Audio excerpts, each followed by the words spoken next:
دعا اور نوافل۔ دنیا میں آپ دیکھتے ہیں ایک شخص کی 8 گھنٹے کی ڈیوٹی ہے، 8 گھنٹے کی ڈیوٹی پوری کر کے چلا جاتا ہے، وقت کا پابند ہے، وقت پر چلا جاتا ہے۔ اور ایک وہ آدمی ہے جو اضافی وقت دیتا ہے، 8 گھنٹے کے بجائے 10 گھنٹے روز دیتا ہے، 9 گھنٹے کام کو دیتا ہے، آتا بھی جلدی ہے، جاتا بھی دیر سے ہے۔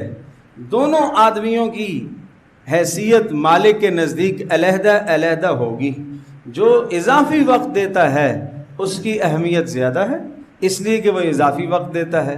اسی طرح سے بندہ اللہ تبارک و تعالیٰ کو اضافی وقت جو دیتا ہے، نوافل کا وقت، دعاؤں کا وقت، تو حدیث پاک میں ہے کہ بندے کا اللہ سے اتنا تعلق قائم ہو جاتا ہے کہ اللہ فرماتا ہے کہ اب یہ بندہ مجھ سے اتنا جڑ گیا، میرا اور اس بندے کے درمیان میں اتنا تعلق قوی ہو گیا کہ میں اس بندے کے ہاتھ بن جاتا ہوں جس سے یہ پکڑتا ہے، میں اس بندے کی زبان بن جاتا ہوں جس سے یہ بولتا ہے، میں اس بندے کا کان بن جاتا ہوں جس سے یہ سنتا ہے، اور میں اس بندے کا پیر بن جاتا ہوں جس سے یہ چلتا ہے۔ اللہ تبارک و تعالی ہاتھ، پیر، زبان، کان، ان تمام چیزوں کے بننے سے مبرہ، منزہ، پاکیزہ ہے، مگر مثال سمجھائی ہے کہ اب جب اس نے مجھے اتنا وقت دیا تو اب اس کی آنکھوں کی حفاظت میں خود کروں گا،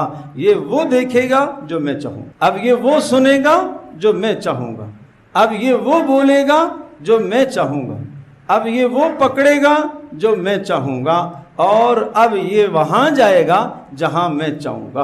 گویا کہ اب اس کے جسم کے تمام اعضاء وہ میں نے اپنے حفاظت میں لے لیے ہیں، اب اس کو میں خود گناہوں سے بچاؤں گا۔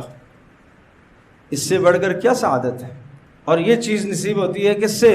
دعاؤں سے، نوافل سے، دعاؤں سے، نوافل سے، مانگنے سے، نفل نماز کے ادا کرنے سے۔